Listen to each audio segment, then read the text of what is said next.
इसी चर्चा में संवाद के जो पहला प्रश्न हमारे साथी ने जो शेयर किया है वो है कि शराबबंदी के जो कानून के तहत लाखों लोग पर मुकदमा दर्ज किया गया, इससे न्यायपालिका पर भी भारी बोझ पड़ा और एक कानूनी विशेषज्ञ के रूप में और जन स्वराज के उपाध्यक्ष के तौर पे आपकी राय क्या है कि कानून अपने मूल उद्देश्यों को पूरा कर रहा है क्या इस शराबबंदी के कानून के द्वारा, या इससे अनजाने में एक समानांतर अवैध मुझे लगता है एक अर्थव्यवस्था और न्यायिक संकट जन्म ले रहा है? तो इस पे आपका क्या टेक है, प्लीज आप हम सभी के साथ शेयर कीजिए।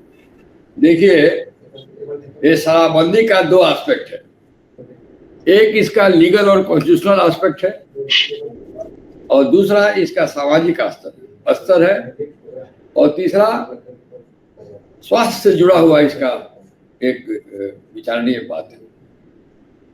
शराबबंदी सुनने में और देखने में बड़ा अच्छा लगता है। हमारे संविधान में अल्कोहल जो है, शराब जो ह्यूमन कंजम्पशन के लिए है, आदमी के पीने के लिए है, इसका रेगुलेशन स्टेट गवर्नमेंट के को पावर है। इंडस्ट्रियल अल्कोहल सेंट्रल गवर्नमेंट को पावर है। तो संविधान में कहा गया है कि state government can regulate the alcohol for human consumption. बात इतना है, दो तीन बात आप समझ लीजिए। जो लीगल पर आ रहा है, सोशल और सब बात करेंगे, इट्स फेलियर इन बिहार उसका भी बात करेंगे। तो लीगली संविधान में कहा गया है कि स्टेट गवर्नमेंट शैल रेगुलेट। रेगुलेशन का मतलब ये है कि इसको कंट्रोल करिए, कैसे बेचा जाएगा, कैसे खरीदा जाएगा, कैसे प्रोडक्शन होगा।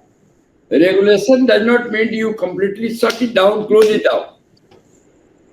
रेगुलेशन का पावर डिराइव हुआ है टू रेगुलेट इट, ताकि इसका इफेक्ट लॉ एंड ऑर्डर पर न पड़े, इसका इफेक्ट हेल्थ पर न पड़े, इसका क्वालिटी ऑफ ड्रिंक्स जो है हेल्दी होना चाहिए। ये सब आपको प्राइस वगैरह भी देखना थोड़ा बहुत रेगुलेशन में आता है, लेकिन complete making is dead end closure, this is not constitutionally permission. जब 2016 और 17 में दो अमेंडमेंट, एक ओरिजिनल एक्ट आया, फिर अमेंडमेंट आया, बिहार एक्साइज प्रोविजन एक्ट, उसकी वैधता को पटना हाई कोर्ट में चैलेंज किया गया था और डिवीजन बेंच जस्टिस अंसारी और जस्टिस नमिति प्रसाद सिंह ने इसकी सुनवाई हुई और सुप्रीम कोर्ट के ऑल टॉप लॉयर्स को बिहार गवर्नमेंट ने रिक्वेजिशन किया था और मैं भी वकील कर रहा था कि ये जो लॉ है प्रोविजन का, ये अवैध है, अनकॉन्स्टिट्यूशनल है और इसको अवैध डिक्लेयर किया जाए। अंततोगत्वा 7-8 दिन के हियरिंग के बाद सुप्रीम कोर्ट से धवन वगैरह, जस्टिस मिस्टर धवन वगैरह सब आए, लाखों रुपया, करोड़ों रुपया खर्च कर दिया बिहार सरकार अपने खाली वकीलों के हायरिंग करने के लिए। You name any senior advocate one day और अदर ही वाज ए पेरी फॉर द गवर्नमेंट बिहार। लेकिन अंततोगत्वा जस्टिस अंसारी और जस्टिस सिंह की डिवीजन बेंच ने, जो मैंने कहा था कि power of regulation does not include power of closure, उसको उन्होंने माना। उन्होंने कहा कि it is a effect on the right of choice of individuals, और बहुत अच्छा जजमेंट दिया और इस एक्ट को अल्ट्रा वायरेंस डिक्लेयर कर दिया। अब आपको बताते हैं कि उसके बाद सुप्रीम कोर्ट गया, स्टेट गवर्नमेंट, सुप्रीम कोर्ट ने इंटरिम स्टे कर दिया जजमेंट। आज तक वो जजमेंट सेटिस्फाइड नहीं हुआ है, केवल इंटरिम स्टे के रूप में ये लोग ऑपरेट कर रहे हैं। सुप्रीम कोर्ट में जब केस लगता है तो बिहार गवर्नमेंट कोई न कोई बहाना बना के इसका हियरिंग डिफर करा देता है और जो उस समय के पिटिशनर थे हमने पूछा कि क्यों नहीं केस खुलवाते हैं, कुछ हरियाणा की कंपनी वगैरह थी, केस खुलवाइए, प्रेशर बनाइए। फैसला अल्टीमेटली हो सकता है आपके पक्ष में हो, तो वो लोग कहता है कोई इसकी आवश्यकता नहीं है, अब हमारे हैं क्या बात है। कारण उन्होंने कहा कि जितना पैसा हम लोग वैसे कमाते थे उससे ज्यादा इनकम हमको बिहार में सप्लाई करते हैं, शराब से पैसा मिल रहा है। यही है कि पहले ड्यूटी देना पड़ता है, ऑफिशियली देना पड़ता था, अब ऐसे नॉन ऑफिशियली हमको उससे कम पैसे में मेरा ट्रेड बहुत अच्छा बिहार में चल रहा है। आप ये सर्वविदित है कि किताबों में, कानून में यहाँ प्रोविजन लगा हुआ है। व्यवहार में अब तो डोर टू डोर, जहाँ लोग ऑर्डर करिए, देहात में जाइए, देहात में तो ओपन है, बाजार में, शहरों में भी, बड़े बड़े शहरों में आप टेलीफोन करिए, आपके यहाँ शराब पहुँच जाएगा। शराब का इफेक्ट क्या हुआ है बिहार में? शराबबंदी बिहार में नहीं है, कानून जरूर है, लेकिन शराब पहले से ज़्यादा, केवल ज़्यादा रुपया लोगों को देना पड़ता है, मिल रहा है, लोग पी भी रहे हैं। दूसरी बात यह है कि हजारों करोड़ रुपया जो बिहार गवर्नमेंट को रेवेन्यू मिलता था उन्हें मिल रहा है, पैसे माफिया के हाथ में, भ्रष्ट अधिकारियों के हाथ में, भ्रष्ट पुलिस अधिकारियों के हाथ में। कहीं कोई कुछ लोग यह भी बताता है कि हाईएस्ट एडमिनिस्ट्रेटर मंत्री वगैरह जितने लोग हैं सबको पैसा पहुंचाया जाता है, ये जांच का विषय है।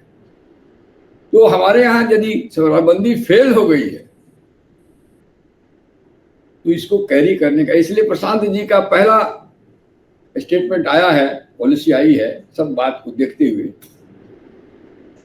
कि हम लोगों के कैबिनेट में यदि हमारी सरकार बन गई तो हमारे कैबिनेट में पहला एजेंडा यही रहेगा, 1-2 घंटे 3 घंटे में हम लोग शराबबंदी कानून को स्क्रैप कर देंगे।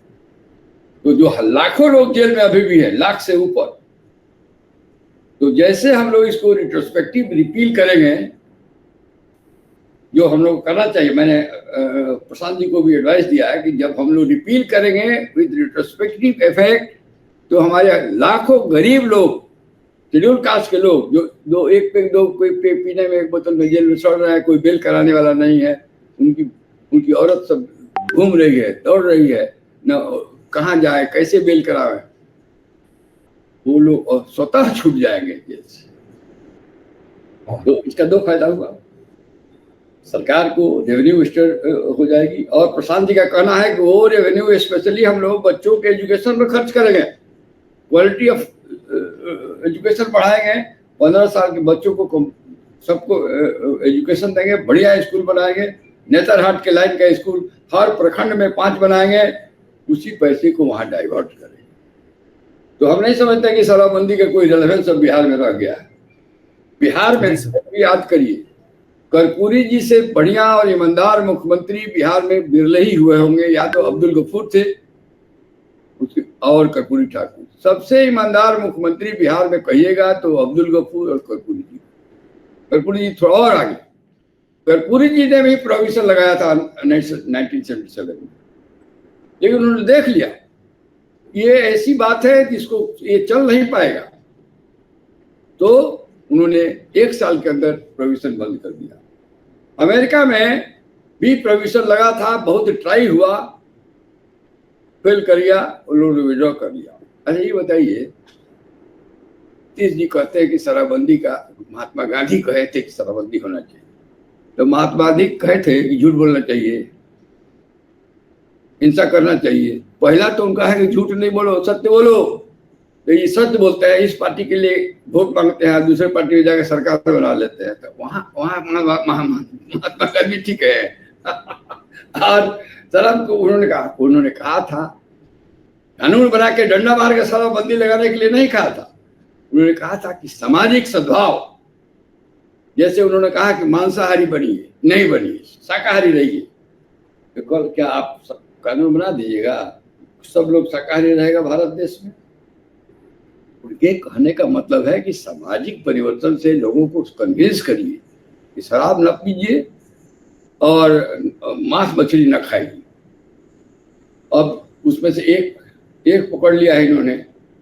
क्या महात्मा गांधी कहे थे कि भ्रष्टाचार करिए खूब हर स्टेज में, सीओ से लेकर चीफ मिनिस्टर के ऑफिस तक, सब जगह पैसे का खेल हो रहा है।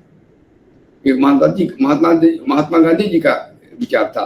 अम्बेडकर बोले थे ही, अम्बेडकर कहे थे, संविधान बना था तो उसमें कहा गया था कि कौन नहीं जानता है कि किस लेवल पर करप्शन बिहार में चल गया है। चपरासी तो नहीं कहिए, लेकिन कर्मचारी, ब्लॉक के कर्मचारी से लेके हाईएस्ट अफसर तक ये चलता है। बिल्कुल सर, मैं भी विचार है इस पर। और प्रशांत जी बिल्कुल ठीक पकड़े हैं, उनका ठीक मिशन है कि सरकार जो शराबबंदी है ये फेल कर चुका है, फेलियर, ये लॉ फेल कर गया है। और मेरा विचार है कि कॉन्स्टिट्यूशनली भी लॉ करेक्ट नहीं है, इसलिए इसको हटा देना चाहिए। धन्यवाद सर, आपने अपना इतना अच्छा इनपुट इस पे दिया। ये सच्चाई भी है, अगर हम सब बिहार के लोग अगर अखबारों को पढ़ें, चीज़ों को समझें, तो हमें समझ आ जाएगा कि शराबबंदी के नाम पर एक समानांतर अवैध अर्थव्यवस्था ही चल रही है बिहार में। असली में शराबबंदी जैसा कोई कानून एग्जिस्ट करता ही नहीं है। तो जो प्रशांत जी का वादा है कि सरकार यदि बनती है तो उसके 1 घंटे के अंदर वो कानून हटाया जाएगा, मुझे लगता है बहुत सराहनीय है।